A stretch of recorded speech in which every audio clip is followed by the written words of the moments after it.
I don't do conferences much anymore, particularly because they're not as much fun as they used to be when people used to throw buns at me. But I was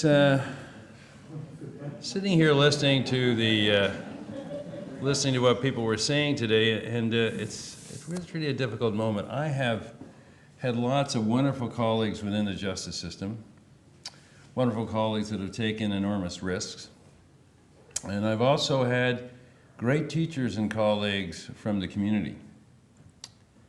And Rose said something to me last night when we were talking, and several people have said this actually.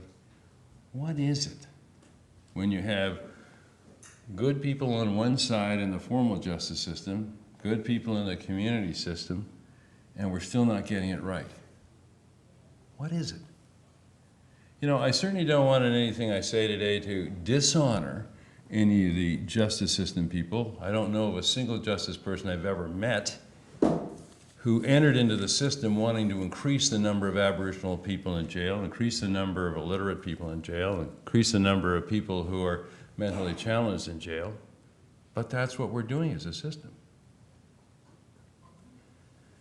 You know, I've never met anybody in a community either who has walked away from their responsibilities and has let the justice system occupy, which was once, community responsibilities. Yet that's what they're doing.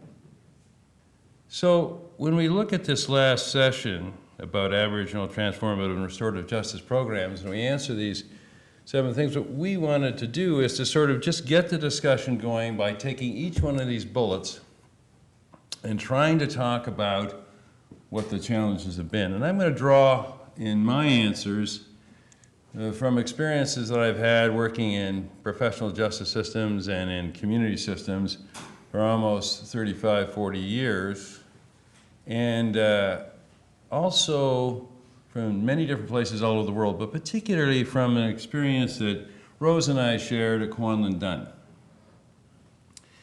In the several years that she ran the program, about 80 different adult offenders went through a circle process, about 25 young offenders, and probably about a dozen child protection cases. Now, the story of Kwanlin Dunn is a story that sadly is very typical right across North America, in fact, across the world. Those 80 adult offenders had an average criminal conviction record of 19 prior offenses. So we were not dealing with people who were first offenders and just stepping into the water of their criminal career. They'd been in it for a long time.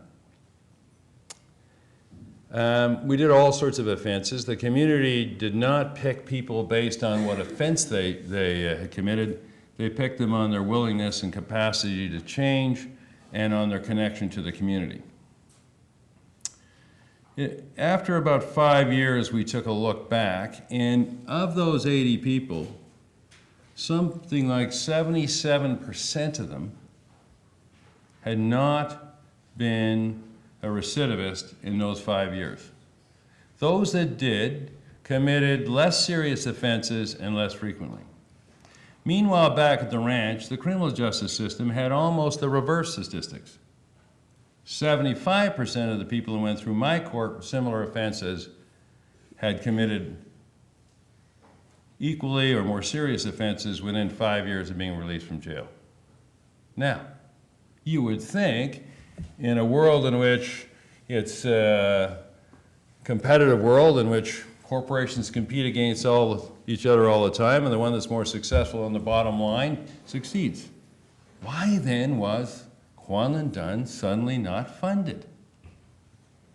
There are many similar stories, you know, right across our country about successful community-based processes that have made a huge change in their community, and oh my God, one day they're gone because there's no funding.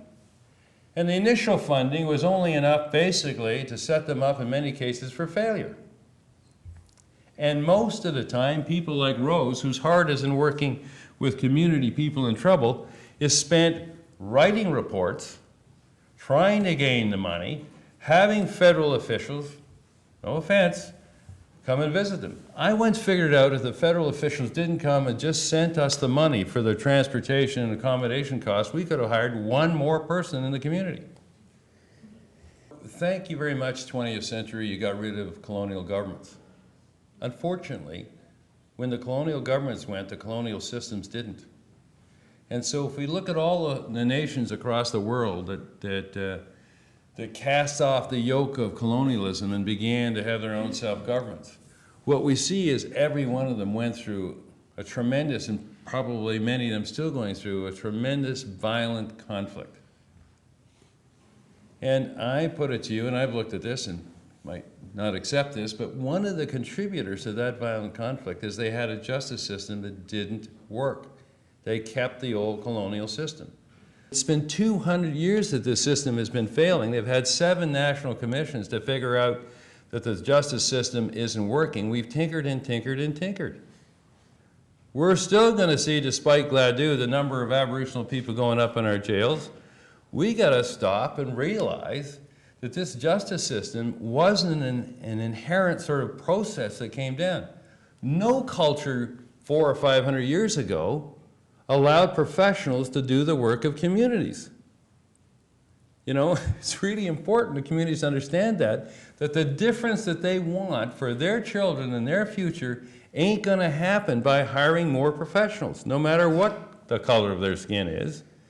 They got to roll up their sleeves and do the work that has made communities all over the world healthy, participate in the difficult decisions about deciding what to do about the sick, the elderly, the people who are not functioning properly.